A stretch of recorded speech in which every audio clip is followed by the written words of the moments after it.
Hello and welcome back to your own channel Maddy Goswami. अगर channel को subscribe नहीं किया है तो चैनल को सब्सक्राइब करके ज़रूर रखें। जैसे कि हम लोग BHMS फाइनल ईयर की सीरीज़ चला रहे हैं तो हम लोग कंटिन्यू करते हैं उसी सीरीज़ को। थोड़ा सा साउंड के लिए सॉरी, क्योंकि मैं काफ़ी देर से वेट कर रही हूँ लेकिन वो बंद ही नहीं हो रहा है, तो can't wait for it. Next medicine है हम लोगों का साइजेजियम। अगर आप लोगों ने इसके पहले की वीडियो नहीं देखी है तो वो प्लीज़ कंटिन्यूटी में देख लेना। मेडिसिन नंबर 73 साइजेजियम जम्बोनाले मेनली शुगर में दी जाती है। और ये जो जामुन होते हैं, जामुन की गुठलियों को सुखा करके उनका क्रश बना करके और फिर पेस्ट बना करके फिर पोटेंटाइज करके और फिर मदर टिंचर बना करके फिर मदर टिंचर से फर्दर पोटेंसिस बनाई जाती है। मेनली डायबिटीज़ मेलाइटस के केसेस में दिया जाता है। तो ये थी साइजेजियम। नेक्स्ट है ocimum sanctum. Ocimum sanctum mainly तुलसी से बनाई जाती है और ये कफ के लिए ही दी जाती हैं। जस्टिशिया भी कफ के लिए दिया जाता है। जोनोशिया अशोका मेनली हेमरेजिक कंडीशंस के लिए दिया जाता है जब HB काफ़ी ज़्यादा कम हो जाए। इसके बाद है, ये थी मेडिसिन नंबर 69। 68 आया कैसिया सफोरा। तो अब कुछ मेडिसिन है जो इसमें नहीं दी हुई है, वो मैं आपको बता देती हूँ। तो नेक्स्ट है कैसिया सफोरा मेडिसिन नंबर 68। ये मेनली दी जाती है रूमेटिज्म और GIT और रेस्पिरेटरी कंप्लेंट्स के लिए। देन नेक्स्ट है कैरिका पपाया। इसे आप सिर्फ सुन लीजिए, मेडिसिन एग्जाम में नहीं आती क्योंकि कोर्स में तो मैं आपको सिर्फ बता रही हूँ कि किसका क्या क्या है। कैरिका पपाया मेनली कॉन्स्टिपेशन में और प्रेगनेंसी की कंप्लेंट्स में दिया जाता है और इसका एक बहुत इंपॉर्टेंट यूज़ और भी है। उसके बाद है कैलेट्रोपिस। तो कैलेट्रोपिस को मदार बाग बोलते हैं। Treatment of syphilis, elephantiasis, leprosy, dysentery, TB, pneumonia, in cases में ये बहुत ज़्यादा अच्छे से काम करती है। एज़मा, एसाइड्स, निमोनिया, क्रॉनिक रूमेटिज्म और या धतूरा पॉइजनिंग, इस केस में आप कैलेट्रोपिस को दे सकते हैं। नेक्स्ट है एब्रोमा ऑगस्टा। एब्रोमा ऑगस्टा डायबिटीज़ मेलाइटस और डायबिटीज़ इंसिपिडस दोनों ही केसेस में काफ़ी ज़्यादा अच्छा काम करती है। नेक्स्ट मेडिसिन आती है यूफेटोरियम परफोरेटम। यूफेटोरियम मेडिसिन इसमें है, इसी से देखते हैं। यूफेटोरियम का कॉमन नेम है बोनसेट। डॉक्टर हैनीमैन ने इसे प्रूव किया, कॉम्पोजिटाई फैमिली को बिलोंग करती हैं। अगर क्लिनिकल्स देखें तो फीवर, बोन पेन, कफ, डेंगू, इन्फ्लुएंजा, इंटरमिटेंट फीवर, इन सब पर काम करती है। इसका जो मेन एक्शन होता है वो होता है गैस्ट्रोहिपैटिक ऑर्गन्स पर, ब्रोंकियल म्यूकस मेम्ब्रेन पर और फाइब्रस टिश्यूज़ पर। Bruise feeling as a broken all over the body, जैसा आर्निका में लगता है कि जैसे टूट गया हो शरीर, जैसे किसने बहुत मारा हो तो टूट गया हो शरीर, ऐसा फीलिंग होता है। Bone pain of every description, मतलब कैसा भी बोन पेन हो, कैसा भी, टूट गई हो, फट गई हो, चीर गई हो, लूज हो गई हो, सॉफ्ट हो गई हो, हार्ड हो गई हो, बोन कैसी भी हो गई हो, eupatorium is the remedy. Painful soreness रहती है पूरी ही बॉडी में, पीरियोडिसिटी रहती है, पेन हर तीसरे 7वें दिन आएगा ही आएगा। थर्स्ट रहती है for chilled water in fever.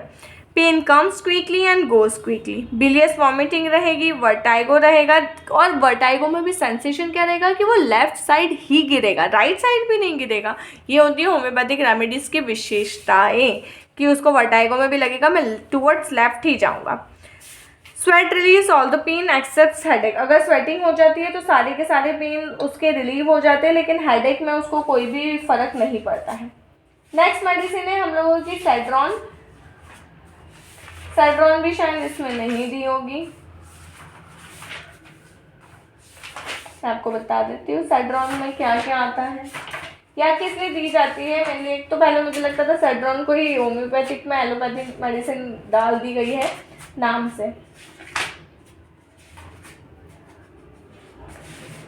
तो जो छोटी छोटी मेडिसिन है ना, वो मैं आपको ऐसे बता दूंगी ताकि आप लोग जब वीडियो देखो तो आपको पता चल जाए कि हाँ ये किस में देना है या क्या है इसका। तो अगर मेडिसिन गलती से आ भी जाए, क्योंकि पेपर्स में काफ़ी बार ऐसी कुछ चीज़ें आ जाती है कि हमने नहीं पढ़ी है या कुछ, तो आप कम से कम अटैम्प्ट कर पाओ। 2 नंबर का है तो 1 नंबर मिल जाए, 5 नंबर का है तो 2-3 नंबर मिल जाए, कम से कम हमारे को 1-2 नंबर मिले, ऐसा वेस्ट ना जाए। ठीक है, तो सेड्रॉन दी जाती है मेनली हेडेक के लिए। नेक्स्ट मेडिसिन है medicine number 62, that is capsicum. Red pepper, लाल मिर्ची, हैनीमैन सर ने प्रूव की थी, सोलेनेसी फैमिली को बिलोंग करती है। स्फीयर ऑफ एक्शन लाल मिर्ची का कहाँ कहाँ होता है, वहाँ वहाँ होगा। सबसे पहले कहाँ खाई, तो माउथ में, टंग से गई एब्डोमेन में, बॉवल में, रैक्टम में, तो यही सब दूर लाल मिर्ची का असर होता है, तो यही सब भी दूर कैप्सिकम का भी मोड ऑफ एक्शन या स्फीयर ऑफ एक्शन रहेगा। लाल मिर्ची खाने से जितने जितने सेंसेशंस होते हैं सेम कैप्सिकम में भी होंगे, मुझे इसमें बताने की ज़रूरत नहीं पड़नी चाहिए। सेम ही रेमेडी है, सेम ही एक्शंस होंगे, क्योंकि हम लोग जैसे करते हैं doctrine of signature, so this is actually the doctrine of signature is.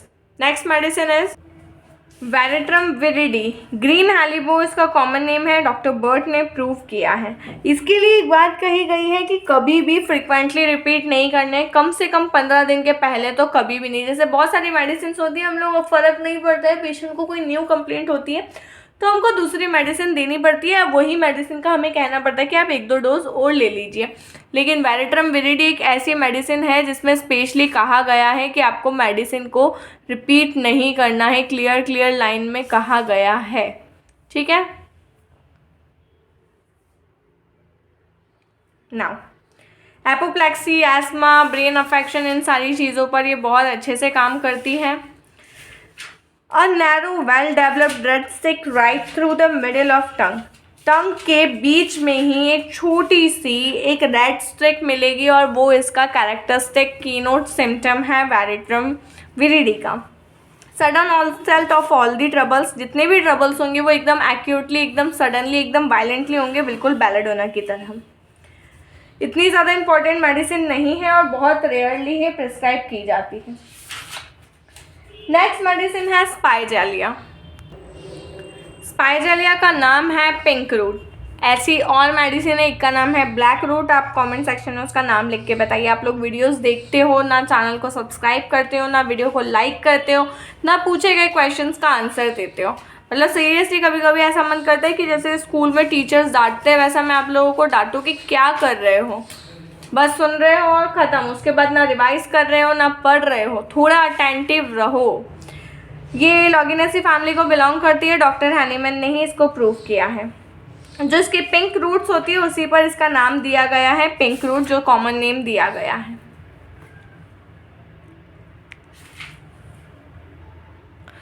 Constitution की बात करें तो एनीमिक, डेबिलिटेट सब्जेक्ट होता है, मतलब एकदम से ऐसा दुबला पतला पेल सा दिखेगा, जैसे आपको देखते ही लग जाएगा कि अरे यार ये तो सच में मरीज ही है, ऐसी वाली फीलिंग उसको देखते से ही आ जाएगी आपको। नर्वस टेम्परामेंट रहेगा, चिली पेशेंट रहेगा। नोटिस करना जितने भी लोग दुबले पतले रहते हैं, एनीमिक रहते हैं, वो बहुत ज़्यादा चिली होते हैं।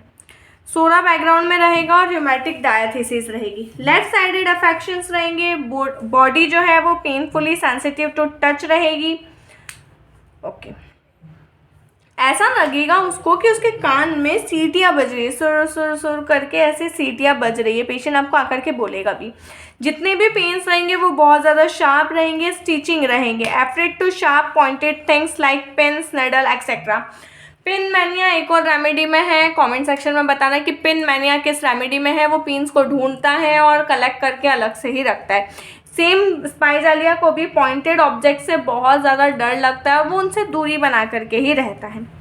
ये एक सीना की तरह एक बहुत अच्छी वर्म रेमेडी है और इसको देने से ही जो कीड़ों वाली दवा देते हैं नॉर्मली लोग, पता नहीं मुझे उसमें क्या होता है, लेकिन इसको देने के बाद में भी कीड़े पेट से इजीली निकल जाते हैं। इसके बाद हमारी नेक्स्ट मेडिसिन है सैंग्विनेरिया कैनाडेंसिस। सैंग्विनेरिया कैनाडेंसिस को कहा गया है ब्लड रूट। डॉक्टर बर्ट ने इसको प्रूव किया है। पेपेवेरेसी फैमिली को ये बिलोंग करती हैं। Blood root is use to be one of the oldest domestic remedies. बहुत बहुत पुरानी रेमेडीज़ में से ये एक है। ओके, थोड़ा सा लाइट का प्रॉब्लम आ रहा है आज। ओके, एल्कोहोलिज्म, एज्मा, ब्रेस्ट अफेक्शन, इन सब पर ये काम करती हैं। इसका मेन जो एक्शन होता है वो होता है म्यूकस मेम्ब्रेन पर, और म्यूकस मेम्ब्रेन भी कहाँ की, तो रेस्पिरेटरी ट्रैक्ट की म्यूकस मेम्ब्रेन पर ये बहुत ज़्यादा अच्छे से एक्ट करती हैं। कॉन्स्टिट्यूशन ज़्यादा मायने नहीं रखता है क्योंकि ये एक एक्यूट रेमेडी है।